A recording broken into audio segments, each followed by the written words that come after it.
For 5 years, I believed I was building a modest life with a modest woman. Ava was quiet, practical, the kind of partner who clipped coupons, tracked expenses in a green notebook, and came home from the fish market with the scent of hard work clinging to her clothes. We shared dreams of a future built on frugality and love, of paying off our mortgage early, of building something real. But everything changed with a leaky pipe. What began as a simple maintenance request unraveled into a truth I wasn't prepared for. The woman I married wasn't a humble fishmonger. She was the billionaire owner of the very building we lived in, and I wasn't her husband. I was her experiment. This is the story of love built on lies, of identity masked by performance, and of how I learned that sometimes the greatest betrayal doesn't come from strangers, but from the person who sleeps beside you every night. It's the story of how I walked away from illusion and found something real, like what you heard. Tap that like, share, and subscribe to Zetro FM for more stories that hit hard and stay with you. Let's start. For 5 years, I thought I knew the woman I married, but Ava wasn't flashy. She didn't wear makeup most days, and her clothes were always plain and practical. Every morning she headed off to the market, not to shop, but to work. She always told me she was a fishmonger, gutting and cleaning fish all day. We were obsessed with saving. Every cent was accounted for, noted down in Ava's little green notebook with every purchase. I joked that she was more frugal than my grandma, and she would smile, saying it was for our future. I believed her, sharing dreams at night of paying off the mortgage early. Then came the leaky pipe, a small worry that spiraled into a revelation. When I approached our neighbor about the issue, no one answered their door. The property office was where everything began to unravel. The receptionist's words struck like a thunderbolt. "My wife owns this entire building." I couldn't believe it, checking my phone to confirm the date. Surely it was some cruel prank, but reality had shifted unrecognizably. The truth was absurd.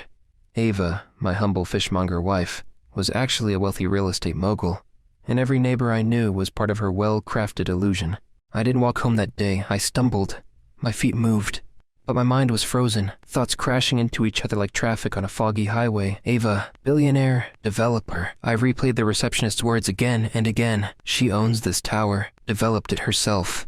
It felt like I'd been dropped into someone else's life, like I was the punchline in a hidden camera show that had been running for 5 years straight. I wasn't heading to our unit anymore. Somehow, I drifted into a part of the complex I'd never explored, the back parking lot. I was still lost in thought when I heard them. Engines humming, tires crunching the pavement. One by one, the kind of cars I'd only seen in magazines began pulling in.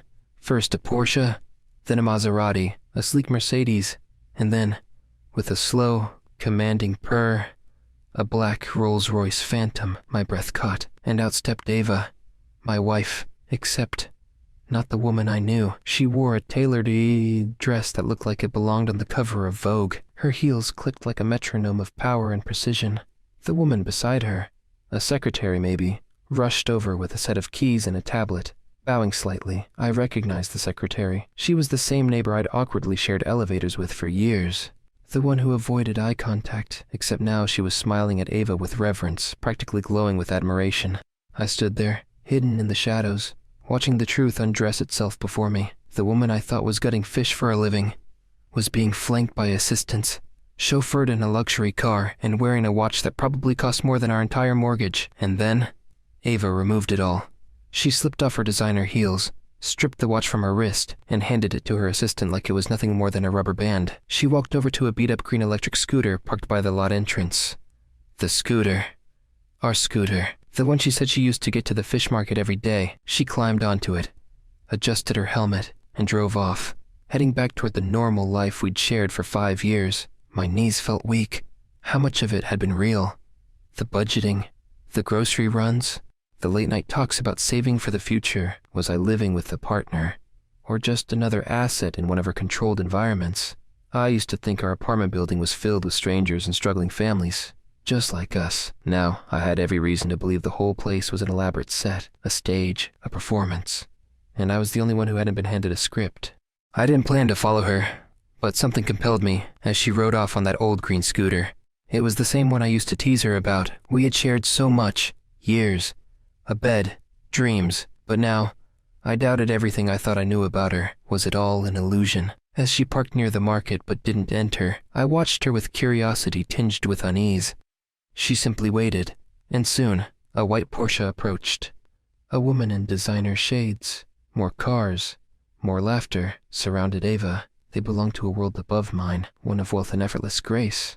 When Ava removed her helmet, it was like watching someone shed a skin. Suddenly, I saw a side of her I'd never known. The realization hit that Ava wasn't just practical or frugal. She was an heiress, a force of nature I'd only glimpsed. This wasn't the Ava I knew. Their laughter, her casual, dismissive words about me cut deeper than blades. I wasn't her partner. I was part of her test, her experiment. I turned from Ava's performance, heart heavy, steps echoing through the alley, as if marking the beat of a march away from everything. Nothing was real. In those brief moments, I realized our life together was a fragile construct, an illusion shattered in the light of my wife's hidden truths. I didn't mean to overhear, but sometimes the truth finds you, whether you're ready for it or not. I stood behind a pillar in the parking lot, out of sight, breath tight in my chest, my heart pounded, not from fear, but from something worse, betrayal unfolding in real time. Ava stood among her friends, radiant in a way I'd never seen at home, designer coat draped over her arm, hair loose and flowing. She wasn't pretending anymore. This wasn't the wife who clipped coupons and made homemade soup. This was someone else entirely, someone I didn't recognize. The woman from the Maserati leaned against her door with a smirk. Seriously, Ava, isn't it time to end this little theater show? The husband doesn't even know he's been cast. The others laughed. I didn't. Ava didn't miss a beat. Her tone was calm. His evaluation isn't over yet. Evaluation. That word hit harder than I expected. She sipped from her cup, unbothered. Even if I'm worth billions, I can't marry a man who turns into a leech. I have to be sure he's not lazy, not entitled. I need to see if he's responsible, with money, with family, if he can stand on his own. Another woman, the one from the Porsche, chuckled. You mean you're making sure he won't mooch for his parents, too? Ava smiled. That tight, rehearsed smile she gave cashiers and delivery guys. Exactly. His family seems ambitious. The kind who'd expect me to pay for everyone's house, car, and vacation once they find out who I am. And I'm not going to be anyone's golden goose. The others nodded in approval. I stood there, stunned, my fingers numb, my legs stiff. My wife wasn't just pretending to be poor, she was testing me, grading me like I was an employee in a performance review, seeing if I was worthy of her riches, as if love came with a pass-without-fail form at the end of it. I wanted to scream, but instead, I just listened. What if he doesn't meet your expectations? Someone asked. Ava didn't hesitate. Divorce, of course. He won't get a penny. I'll frame it as irreconcilable differences. Offer him a small payout to save face. He'll think I'm being generous. And by the time he realizes what happened, I'll already be free. That was the moment my heart cracked. Not broke, cracked. Jagged and slow. Painful. I always thought Ava was strong, principled, frugal out of necessity, not manipulation. I thought we were building a life together. Instead, I was a subject in some twisted billionaire psychology experiment, and worst of all, I was failing. Minutes? Hours? Time lost all meaning as Ava's voice echoed in my head, replaying like a broken record. If he doesn't pass the test, I'll divorce him. That wasn't just a casual remark. That was a plan, premeditated, cold. I had never felt so small. Every memory, every quiet dinner, every late-night talk about the future suddenly felt staged. The candlelit anniversaries, the times she kissed my forehead while I slept in. Even the notebook where she tracked every expense down to the penny. It wasn't about budgeting. It was data collection. I wasn't her partner. I was a project, and what crushed me the most was that I had loved her. Genuinely, fully. I had looked at Ava like she was my forever, my partner in the struggle, but she didn't look at me that way. To her, I was just another risk to be managed. Another variable in her meticulously calculated life. I left before I could hear anymore. I didn't confront her, didn't scream, didn't cry. Not then, back in our apartment, our modest, unrenovated, supposedly mortgaged apartment. Ava sat on the couch, logging expenses in her notebook like nothing had happened. She looked up with a smile. Did you manage to grab that discount deal on the condoms? Condoms? We were 6 months into our marriage. She said we needed to be smart, to wait before having kids, said money was tight, said it was strategic to buy in bulk, 10 boxes for $10. I remembered feeling proud that she still desired me, even in our tired, overworked routines. I thought it was love. Now I knew better. She didn't want a family, she didn't want a future, she wanted control. I looked at her, and for the first time, I saw her clearly. Ava Thompson, heiress, CEO, actress, liar. She wasn't the woman I married, and maybe she never had been. I didn't sleep that night. I stared at the ceiling for hours, wondering how someone could share your bed, your life, your soul, and still lie so thoroughly. By morning, something inside me had changed. Not snapped, not broken, just hollowed out. I walked into the living room, where Ava was, as always, scribbling in her little green expense book. She didn't look up. "Did you grab the deals last night?" she asked casually. "We're running low on toilet paper and detergent." I didn't answer. I walked past her, didn't take off my shoes, didn't hang up my jacket. I went straight to the bedroom and started packing a bag, just the essentials. That's when she noticed. "What's wrong with you?" she snapped, rising from the couch. "Are you sulking over something again? I work all day gutting fish, and you come home with an attitude?" I laughed bitterly. "Don't worry," I said, zipping my bag shut. "Consider this our farewell dinner. I'm done pretending." Ava blinked, caught off guard. "Liam, stop being dramatic. You think you can just walk out?" I pulled out my phone. The screen showed the photo I'd taken the night before. Ava leaning against a Rolls Royce, wiping off her designer lipstick, surrounded by women who probably thought poor people were contagious. "The show's over, Ava. You're not a fishmonger. You're a billionaire, and I'm not your husband. I was your... what, lab rat? Charity case?" For the first time, she was speechless, but only for a second. Then she shrugged. Cold, composed. She walked calmly to the drawer, pulled out a thick envelope, and tossed it on the table. "Here," she said. "Since you've gone off script, the evaluation ends early." Inside was a prenup, one I'd never seen before. Legal jargon, fine print, clauses. "This agreement ensures that, should we divorce, you have no claim to my assets," she said flatly. "But out of humanitarian concern, you'll receive severance calculated based on the length of the marriage. 5 years equals 25 years of average income." I stared at the papers. I used to find her meticulousness admirable, charming even, a sign that she was thoughtful and grounded. Now, it just felt disgusting. "So I'm an employee now?" I asked. 5 years of loyalty, and I get a severance check instead of a thank you." She tilted her head, calm as ever. "Don't be childish. You're just upset because I lied. But when you think about it, objectively, didn't you get lucky? You married up. A beautiful woman, a rich one. Isn't that every man's dream?" I didn't feel lucky. I felt used, violated. I reached for the prenup, ripped it in half, then ripped it again, and threw the pieces in her face. "I don't want your money, Ava. I don't want your pity. I want a divorce." Her expression didn't change. No apology, no sorrow, not even surprise. Just a tight-lipped smirk, like she'd expected this all along. "So be it," she said. "Let's skip to the next scene." I sent her the divorce proposal the next morning, hoping for a clean break. I'd made it simple, fair, without demands, just wanting to keep the house. Then she showed up in that blue Lamborghini, with style that turned heads. Ava stepped out, elegance dripping like her high-fashion clothes. She wasn't alone. A man in an Armani suit sat passenger, too perfect to be real, his presence unsettling, like a shadow impersonating light. Ethan, her ex, the one who fled, now returned to play the saint. His charm, a polished facade, everything practiced to perfection.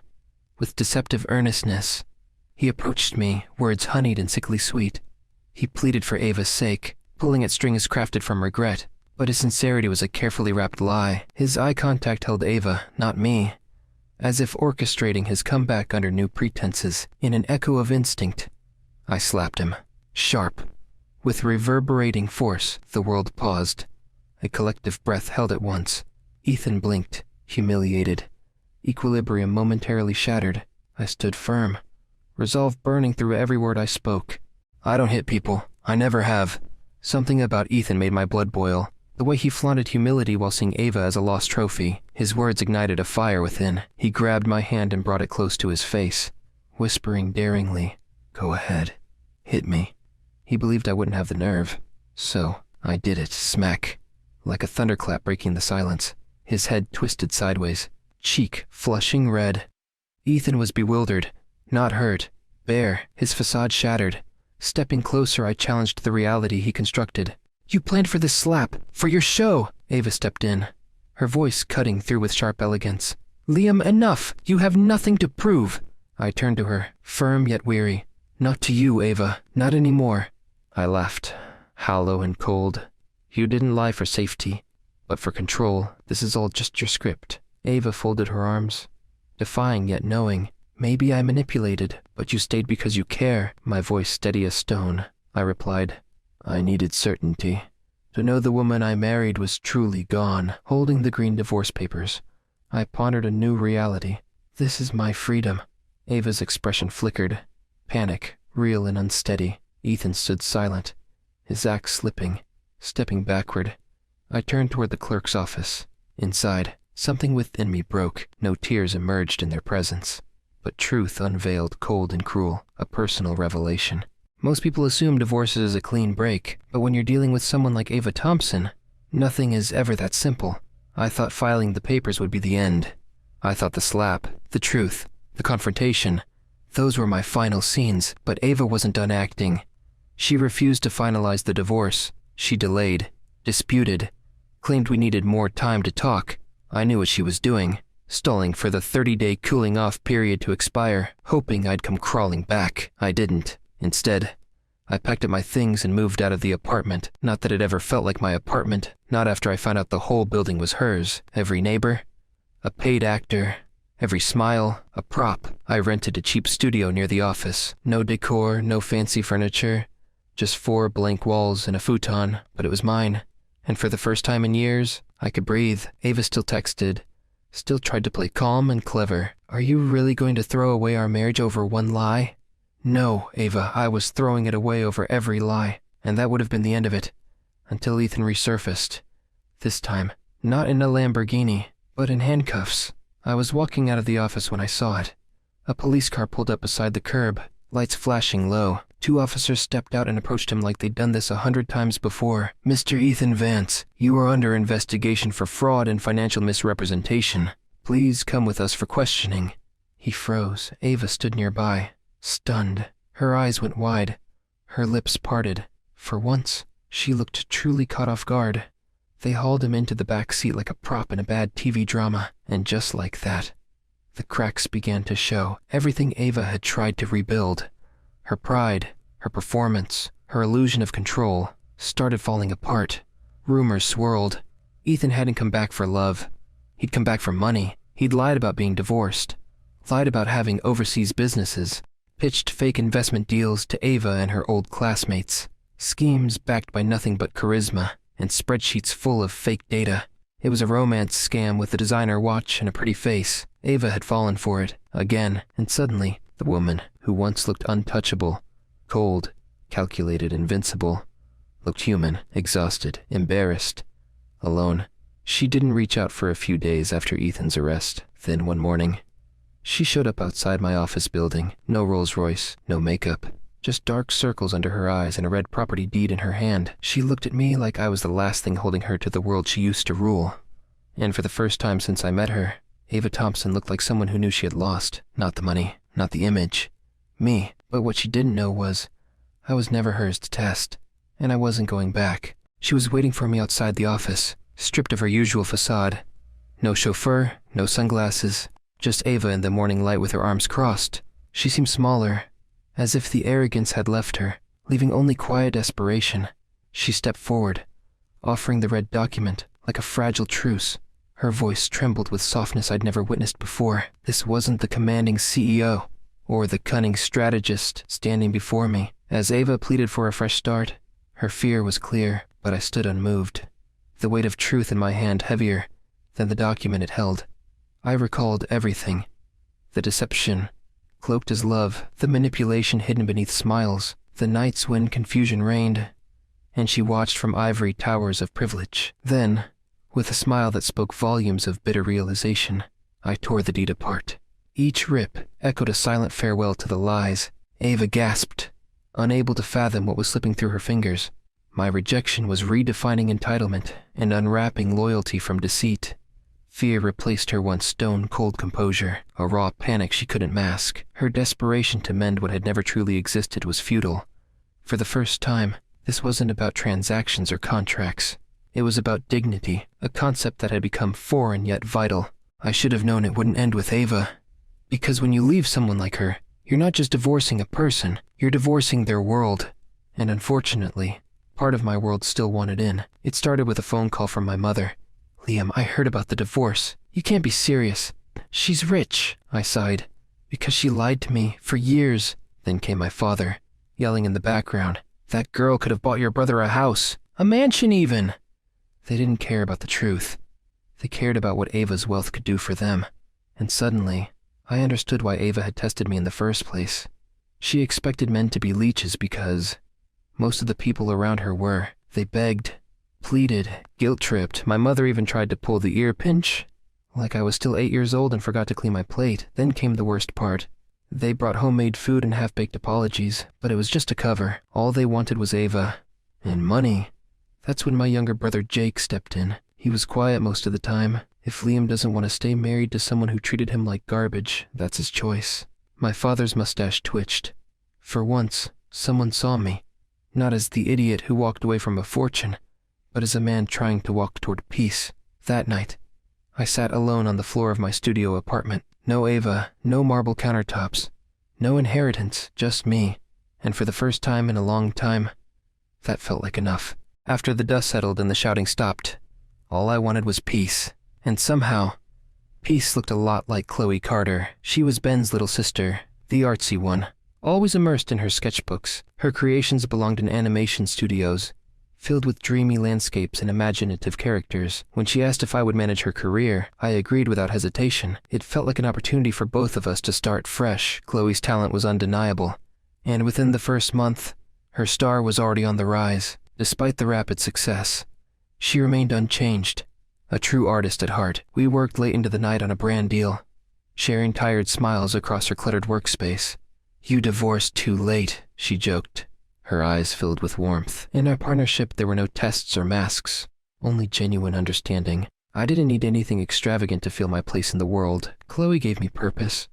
With Chloe, every moment felt authentic, free from scripts or secrets. As friends, and possibly more, we were just two people weaving new paths from their hearts. Ava returned, not as a lover or a regretful ex, but as a problem. Just when freedom felt within reach, her shadow loomed over us anew. Chloe's long-awaited chance was slipping away. The emails stopped. The campaign fell silent. Nerves etched in every phone call. The signs were familiar. I lived under that kind of control before. Ava's call had tainted Chloe's reputation, painting her unreliable, immature, and scandalous. Chloe's voice held a bitter edge as she clutched her phone tightly. Confronting Ava felt like facing a stone wall, cold and unyielding. Her disdain was palpable. Chloe's response was brave, her posture confident, as she defended her worth, breaking free from Ava's shadow. Chloe and I chose a simpler life, leaving behind the agents and glossy facades. We sought something real, something just for us. At our market stall, laughter replaced formality, the chaos of burnt food and wrong orders weaving a new kind of happiness. Each night brought us closer, united in our shared efforts, with no scripts or staged moments. We found harmony in our imperfections. The simple act of packing up under string lights warmed my heart like never before. Chloe's eyes glowed with the same lights, her question hanging softly in the air. Did I regret choosing her? My heart knew the answer instantly. Funny how life works. 1 month, you're selling grilled skewers under fairy lights at a night market. The next, you're sitting in the front row of an awards ceremony, adjusting your borrowed tie, wondering how you got here. Chloe sat beside me in a silver gown that shimmered like moonlight. When Chloe turned to me, her eyes were still the same, honest, grounded, full of light. "Nervous?" I asked, nudging her. She laughed softly. "Not for the award, just hoping I don't trip walking up the stairs." They called her name 15 minutes later, best newcomer. The entire room clapped. She stepped on stage, heels steady, posture graceful, and held the microphone like she was born for it. "Thank you," she said, voice calm. "To the directors, to the crew, to the audiences who believed in me."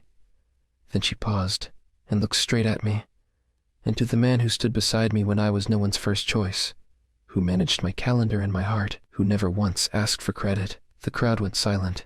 "Liam Hayes, she said. "Will you marry me?" Gasps, laughter, applause. Me? I just stood there, stunned, smiling like an idiot, and then I nodded. Not for the cameras, not for the headlines. For her, for us, because this time it was real. No contracts, no lies, No prenup drafted by lawyers in glass towers. Just two people who had been broken before, choosing to build something honest. Meanwhile, across town, Ava Thompson was facing a very different kind of spotlight. Her family's real estate empire, once worth billions, collapsed. Thompson Properties, bankrupt. The headlines were everywhere. She didn't need to pretend to be poor anymore. Now she was. The last I heard, she was dodging creditors, selling off designer bags to cover legal fees, living in a rented condo that didn't even have heated floors. I didn't gloat, I didn't smile, but I didn't feel sorry for her either, because Ava's downfall wasn't just about money. It was about control. She built a life out of power, manipulation, and fear. When the foundation cracked, she had nothing left. I thought that would be the end of her chapter in my life, and maybe, in a way, it was, because as I walked out of that awards hall that night, hand in hand with the woman who had chosen me without conditions, I realized Ava was no longer the storm I was trying to survive. She was just a lesson I'd already learned, and Chloe, she was my closure and my future.